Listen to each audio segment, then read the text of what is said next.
تبارك الذي بيده الملك وهو على كل شيء قدير الذي خلق الموت والحياة ليبلوكم أيكم أحسن عملا وهو العزيز الغفور الذي خلق 7 سماوات طباقا ما ترى في خلق الرحمن من تفاوت فارجع البصر هل ترى من فطور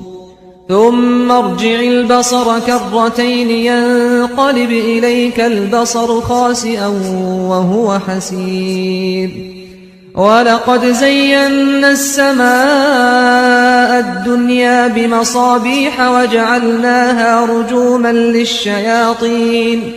وأعتدنا لهم عذاب السعير وللذين كفروا بربهم